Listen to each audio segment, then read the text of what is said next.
Hello everybody, Thomas here and welcome back to another video. Today I'm going to be showing you how you can take your sage from this to that. I've been drying sage now for the last couple of years and I have to say it is one of my favourite things to do because it's so good at preserving the flavours, and it also intensifies them as well to allow you to use them in the cooler months, especially after the growing season's finished. So without further ado, let's get into it. Before we start, I think it'd be a good idea to go through a couple of things I'll be using today. The first is a tray to put the sage on, a pair of scissors and a salad spinner. When it comes to harvesting the leaves, it's normally best to do this in the morning because there's a higher concentration of essential oils in the leaves then. So when you harvest them, you'll be able to trap those flavours and they'll have a much stronger flavour eventually once you've dried them. For the actual harvesting, as you can see here, we try and aim to cut just above the leaf nodes. This encourages new stems and leaves to appear, obviously allowing us to then take more cuts at a later date. When I do harvest the leaves, I try not to take too much off, although when you do take lots off, it can then encourage the plant to put on new, young, healthy growth, which is obviously better to dry and use. After then having cut all of the leaves which I want to use, I then just like to shake the top of the plant a little bit just to try and get rid of any of the dead foliage and stuff which we don't really want there. Now that we've harvested everything we want, we've got a nice full tray full of nice sage leaves. Now on to the next part, which is washing them. I usually just do this in a bowl and tend to like to just sort of rub my fingers over the leaves just to try and clean them as best as I can. Ready for drying. Washing them isn't necessary, but I tend to just like to do it just so I know that the leaves are clean. As we all know, at this time of the year in the summer, water can be quite scarce, so I like to just recycle the water which I used and add it into the water butt. Before we get on to properly drying the leaves, we need to get the excess water off. So to do this, I'm using a salad spinner because I know it removes lots of the water. Although what you can also use is just a paper towel or a normal towel, because a common problem which does arise from this normally is if there's still actual water on the leaves and then you dry them, this can sometimes cause the leaves to go quite grey or black, and obviously that's not really what we want.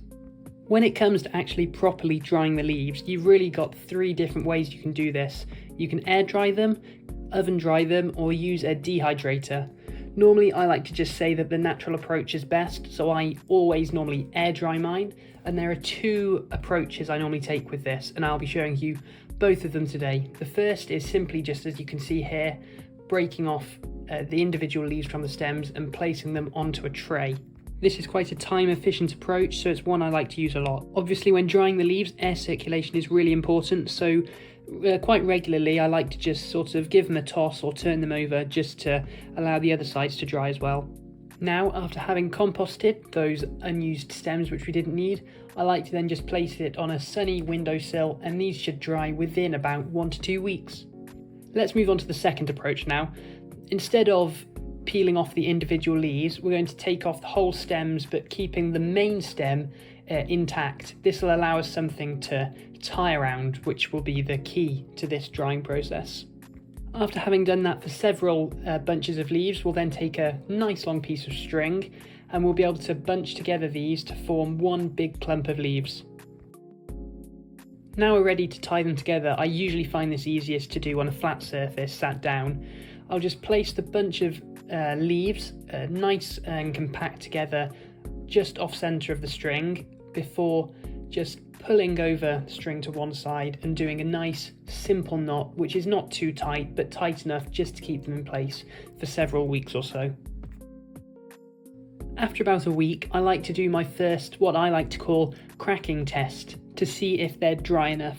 This simply involves just taking a leaf or 2 and then, as you can see here, just breaking it carefully in my hands, and if it snaps quite nicely, you know, like a crisp would, then it's definitely dry enough. At this point, if I do have any leaves which are drying in the string, I like to then just break them off and add them to all the leaves in the tray, just so I know that they're all together. When it comes to the leaves, at this stage, I like to slice mine up as if you'd have just bought them from a shop. To do this, I use what I just call my herb dicer, but using a knife and a chopping board would work absolutely fine. It literally does exactly the same thing. I just find this a little bit easier. and then all I do is just move them back and forth. And the beauty of this is that you can dice them exactly to your liking. So if you prefer slightly coarser leaves, then you can have that and have bigger chunks. But always, if you want smaller ones, which I tend to do, you can obviously fit more into a smaller jar, and also they are much finer and, I like to say, nicer to use. I think it's about time we get them stored into a jar. At this point, you want to either sterilise a jar, which you can do just by boiling it in some hot water, or you can take one which you've already got stuff in, which is what I'm doing this time because I've already got a jar of sage on the go. So now all I'm going to do is just scoop up in little increments parts of the sage leaves into the jar. Although on second thoughts, this was a terrible option because by balancing it on the edge, the inevitable was going to happen. Luckily though, not too much was spilled and I was left with a nice full jar of sage. And that's the full process. If this video has been helpful to you and you've managed to get a nice full jar of sage just like I have, why not leave a like and subscribe to the channel? And as always, if you want to share how your experience went with this, why not leave a comment down below? And I look forward to seeing you in the next video.